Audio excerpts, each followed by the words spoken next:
실적 분석입니다. 자, 시장 상황 빠르게 한번 살펴보도록 하겠습니다. 자, 이스라엘에서 지금 하마스의 폭격이 이어지면서 자, 많은 분들이 시장이 좀 불안해지는 것 아니냐라는 이야기를 많이 하고 있는 상황입니다. 자, 기본적으로 전쟁 이슈가 나오다 보니까 자, 석유 가격 같은 경우가 자, 어제 뭐 한 3~4% 하루 만에 급등을 했고 조금 안정되고 있던 흐름이 어느 정도 반전이 나오고 있는 상황이에요.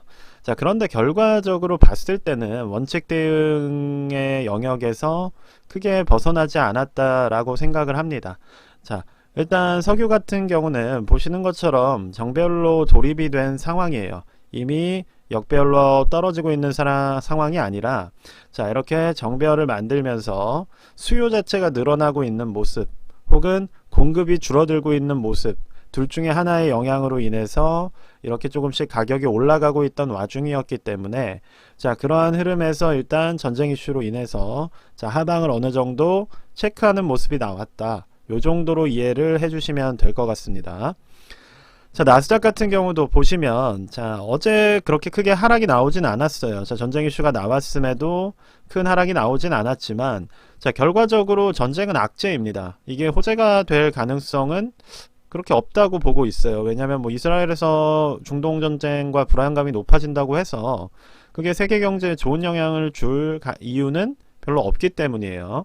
자, 뭐 예를 들어서 이전의 전쟁이라던가 우크라이나 전쟁 때도 당연히 거시경제에 악영향을 주면서 무너져 내렸고 자, 이스라엘이나 팔레스타인 전쟁 같은 경우도 거시경제에 악영향을 줄 수 있다는 점에서 좋지 않다는 거예요. 자, 이 말을 뭐 조금 풀어 설명한다면 자, 지금 이스라엘의 총리가 네타냐후 총리인데 지금 이번 전쟁 이후에 기대되는 부분, 그러니까 이 총리가 지금 가장 큰 문제로 되고 있는 게 이제 사법부의 입법 무력화 정책을 자, 판결 무력화 입법을 했다는 거예요.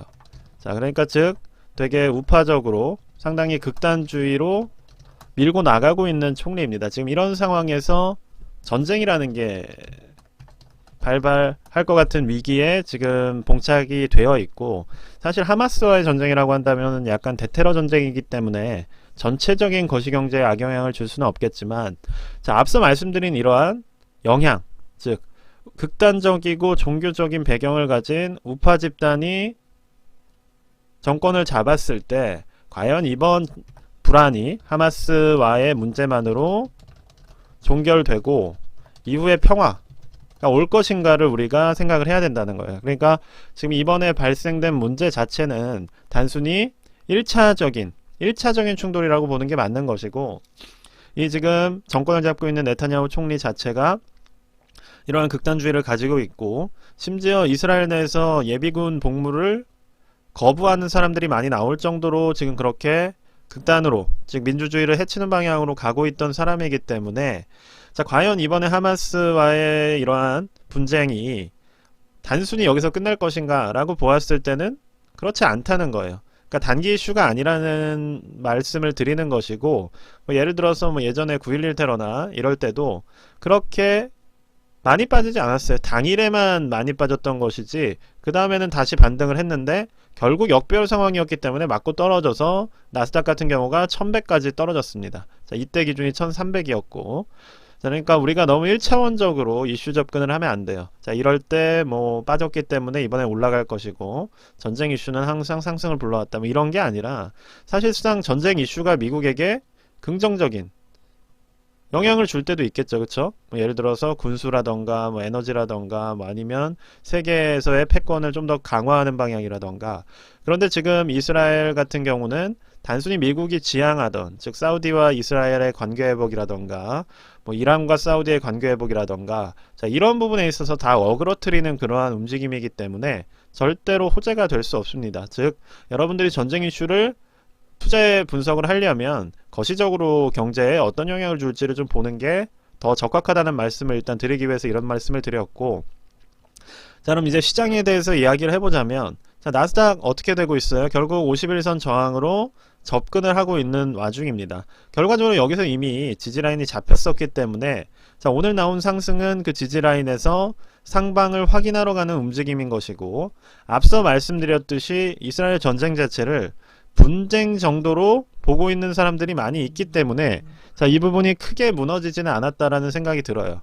그래서 어느 정도는 지지하는 모습이 나왔지만 장기적으로 이 이슈 자체가 악영향을 주는 방향으로 지속될 가능성이 있기 때문에 자, 어느 정도 추세 상단 가면 또 하마스 이후로 빠지고 또 어느 정도 추세 상단 가면 뭐 이란이 군을 배치했다 뭐 이런 걸로 빠지고 그러니까 이런 식으로 지속적인 악영향을 줄 수 있는 이슈가 하나 늘었다고 보시면 된다는 겁니다. 그러니까 우리는 이 이슈 자체를 분석해서 오른다 내린다를 결정하는 게 아니라 이러한 기술적인 흐름 그리고 역별이 잡혀있는 상황 하에서 악재로 제공될 수 있는 주제가 하나 늘었다 정도로 봐주시면 되는 거예요.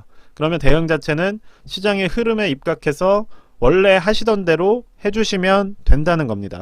자, 그래서 나스닥은 어쨌든 지지라인 잡았던 상황에서 상방 확인하러 가는 움직임이고 그리고 박스권 자체가 이 정도 크기이기 때문에 자, 이 안에서 어떤 움직임을 가져가는지를 우리가 지켜볼 필요가 있다는 거예요. 만약 상승이 전환이 되려면 자, 이 부분에서 제가 어떻게 말씀드렸어요? 이격도를 좁히는 모습이 나와주는 게 베스트라고 말씀을 드렸습니다. 이게 제일 좋은 흐름이에요. 자, 이렇게 이격도, 이평의 이격도가 줄어드는 모습이 나와줘야 되는 것이지 뭐 여기서 바로 올라간다고 해봤자 결국 더 급격하게 빠질 확률이 높습니다. 왜냐? 이미 심리 자체가 하방으로 향했다는 게 확인된 상황에서 자, 억지로 올려봤자 그쵸? 그 심리가 결과적으로 이 흐름 따라서 움직일 것이기 때문에 즉 여러분들이 기다려야 되는 건 여기가 비싸다라고 생각한 심리가 발생을 했다면 싸다라고 생각하는 심리도 바닥에서 생성이 돼야 돼요. 그러니까 그거를 기다리라는 말씀을 지금 드리고 있는 겁니다. 자, 그래서 나스닥 자체는 이런 식으로 움직일 것이고 자, QQQ도 뭐 비슷한 상황이에요. 뭐 SOXX 역시 비슷하고 자, S&P 500 역시도 비슷한 상황입니다. 결국 주요 단기적인 추세 라인 인근에서 지지가 나오던 흐름이었고 자, 이번 전쟁 이슈로 인해서 하방이 좀 나왔던 상태에서 이게 그 전쟁까지는 아니니까 뭐 이스라엘에서 있는 일이니까 크게 영향을 주겠어 라는 심리로 인해서 어쨌든 하단 지지라인에 있는 기존의 매수세가 이탈하지 않으면서 어쨌든 보합으로 마무리됐다 이렇게 이해를 해주시면 될 것 같습니다. 자, 빅스 같은 경우도 단기적으로 상방을 치는 모습이 나왔기 때문에 뭐 그래도 다행히 전쟁 이슈로 인해서도 어느 정도는 조정이 그래도 뭐 크게 오지는 않는 흐름으로 움직이고 있다라고 보여져요. 다만 장기적으로 봤을 때는 자, 빅스 역시 똑같이 말씀드리는 겁니다. 이런 식으로 그러니까 장기적으로 이슈를 끌고 갈 수 있는 주제가 될 수 있기 때문에 그때마다 역할을 할 가능성이 있다. 처음에 서두에 말씀드렸던 내용을 자, 그대로 말씀을 지금 드리고 있는 겁니다. 그래서 너무 뭐 저한테 장기 투자 얘기를 많이 하시는데 저도 장기 투자를 되게 중요하게 생각을 합니다. 그럼 뷰를 장기적으로 가져가야겠죠. 그래서 지금의 뷰 자체로 봤을 때는 장기적으로 저는 그렇게 긍정적이지 않은 뷰를 가지고 있다라는 말씀을 드리는 것이고 저는 항상 소신껏 투자를 하기 때문에 그러한 부분들이 영향을 줄 수 있다는 말씀 지금 드리고 있는 겁니다. 자, 그리고 테슬라 같은 경우는 오히려 상승을 하지를 못했어요. 자, 그러니까 지금 이 위치상에서 이 꺾어져 내려오는 추세 심리, 올라오는 추세 심리가 충돌을 하고 있는 것이고 지금 어느 한쪽이 강한 우위를 점하고 있지 않다는 거예요.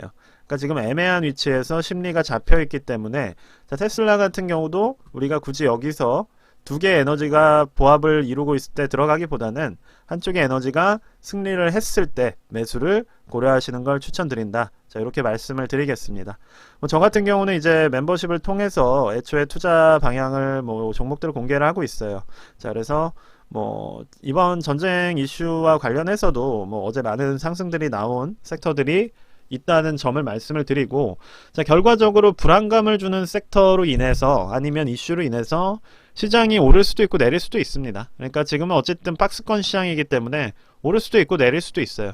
그렇지만 결과적으로 어떠한 이슈로 인해서 올라가는 섹터가 발견이 될 수도 있고 폭등하는 섹터가 나올 수도 있는 겁니다. 그러니까 항상 이 이슈 자체를 거시적으로 보시면서 섹터별로 접근을 하신다면 충분히 기회를 잡을 수 있는 그러한 어떠한 시장이 그래도 올 수 있다라는 말씀을 드릴게요. 그러니까 지수 자체가 이렇게 떨어지더라도 혹은 지수 자체가 이렇게 올라가더라도 전혀 오르지 않는 종목이 있고 지수 자체가 이렇게 떨어지더라도 폭등을 하는 종목이 있는 겁니다. 그래서 우리는 그러한 섹터들을 찾아야 되는 것이고, 단순히 침체 상황에서 기술주를 모아간다거나 뭐 아니면 폭등 상황에서 반대로 뭐 좀 에너지를 덜 받는 뭐 예를 들어서 필수제 종목 같은 거를 구입한다거나, 이런 것들은 조금 시기가 안 맞을 수가 있는 거잖아요. 그래서 제가 드리는 말씀은 그러한 선택들이 틀렸다는 게 아니라 어쨌든 거시경제적인 흐름 안에서 내가 투자하는 방향이나 섹터를 고려해야 된다는 충고를 조금 드리는 것이고, 뭐 그거는 제 개인적인 생각이기 때문에 여러분들의 각자 인사이트에 활용을 해주시면 좋을 것 같습니다. 네, 그래서 오늘 영상은 일단 여기까지만 말씀드리도록 하겠습니다.